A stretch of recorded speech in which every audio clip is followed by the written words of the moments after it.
की काय आश्वासन दिलं? काल मी आदरणीय केंद्रीय मंत्री मनोहरलालजी खट्टर साहेब यांची भिवंडी लोकसभा क्षेत्रातील भिवंडी शहर व ग्रामीण भागात वीज वितरण काम करत असलेल्या टोरंटो कंपनीविषयी भेट घेतली आणि टोरंटो कंपनीविषयी ज्या काही लोकांच्या तक्रारी आहेत, कारण साधारणतः 2007 पासून जानेवारी टोरंटो ही भिवंडीत आली, त्यानंतर आता जवळजवळ 18 वर्ष झाली आणि या 18 वर्षाच्या कालावधीमध्ये आपण पाहिलं असेल तर सगळ्यात मोठे मोठे मोर्चे हे टोरंटो कंपनीच्या विरोधात निघाले। MSCBचं बिल आणि टोरंटोचं बिल हे खूप जमीन आसमानचा फरक आहे। बरं, लोकांच्या घरात घुसून त्यांना फाईन केली जाते, मनमानी केली जाते, त्यांच्या विरोधात लोकांची ग्राहकाची तक्रार देखील घेतली जात नाही। एखाद ग्राहकाला चुकून 10,000च्या ऐवजी 50,000 बिल आला असेल तर पहिल्यांदा त्या ग्राहकाला सांगितलं जातो, तू पहिल्यांदा बिल भर, नंतर तुझी तक्रार घेऊ। या सगळ्या गोष्टी ज्या चाललेल्या आहेत, या आमच्या भिवंडी शहरातील खास करून सांगण्याचा उद्देश काय, भिवंडी शहरात आपण पाहिलं असेल तर 50%च्या वर लोक हे गरिबीमध्ये मोडतात, ज्यांचं उत्पन्न 10 ते 12,000 रुपये आहे।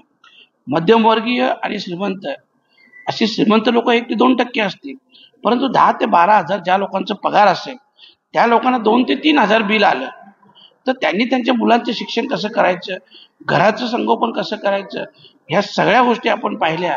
तर हे जे मनमानी कारभार चालू आहे टोरंटोचा, याच्या विरोधात मी काल आदरणीय खट्टर साहेबांना पत्र दिलं, त्यांनी देखील तत्काळ चौकशीचे आदेश दिलेले आहेत आणि येत्या काही दिवसात चौकशी त्याच्यावर होऊन मला पुन्हा बोलवलं जाईल अशा प्रकारचं आश्वासन आदरणीय खट्टर साहेबांनी दिलेलं आहे। त्यांनी नेमका आदेश कुणाला दिले? तुमच्या समोर त्यांनी फोन कुणाला लावला अधिकाऱ्यांना की कारवाई करू असं? नाही, त्यांनी प्रत महाराष्ट्र शासन जे मंत्री महोदय आहेत त्यांना ती प्रत पाठवली माझ्या समोर। तुम्हाला अपेक्षा आहे याच्यावरती कारवाई होईल असं तुम्हाला अपेक्षा आहे? नाही, अपेक्षा तर कारवाईची आहे आणि कारवाई जरी नाही झाली, 2027ला टोरंटो कंपनीचा ॲग्रीमेंट संपतो, त्यानंतर बघा, शेवटी मी आधी तुम्हाला सांगतो, हे लोकशाही राज्य आहे। लोकशाही राज्यात लोकांना हवे असलेलीच कंपनी तुम्ही देऊ शकता। तुम्ही जबरदस्तीने एखाद कंपनी लोकांना कशी थोपवू शकता?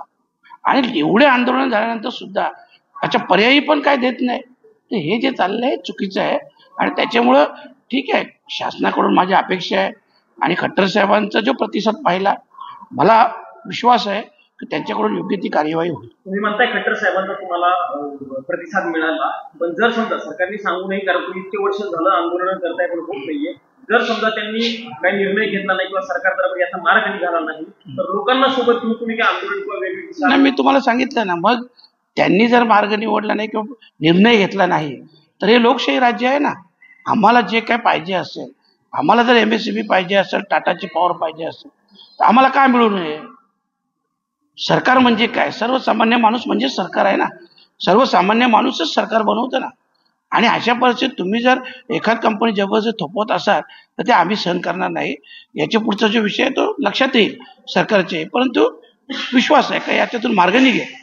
सर, एक वेगळा प्रश्न असा आहे की विधान भवनात आपण बघतोय मंत्र्या आणि सगळ्याच्या दुसरे लोक ते आपल्या कॅबिन चकाचक करतायत, करोडो रुपये खर्च करतायत, पण त्याच विधान भवनात आपली लायब्ररी आहे ती अशीच पडली आहे, तिथे जुन्या पुस्तकांचा खच दिसून येतं आणि ती लायब्ररी एकदम वाईट परिस्थितीमध्ये सध्या दिसून येते। खरं म्हटलं तर बघा, महाराष्ट्र शासनाने ह्या सगळ्या गोष्टीकडे लक्ष द्यायला हवं, कारण लायब्ररी सारखी जर गोष्ट असेल जिथं ज्ञान मिळते तर अशा गोष्टीवर प्रामुख्याने लक्ष दिलं पाहिजे। आपण पाहत असाल, जर सरकारचे बंगले किंवा कॅबिन चकाचक होत असेल आणि एकीकडे PWDचे लोक, कॉन्ट्रॅक्टर किंवा इतर ठेकेदार भीक मागो आंदोलन करत असेल तर हे शासनासाठी चांगली गोष्ट नाही आहे। याकडे शासनाने आवर्जून लक्ष द्यावं। Yes, thank you.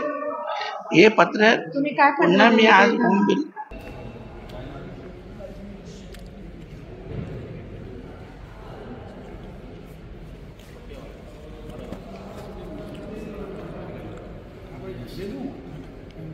ठीक है सर।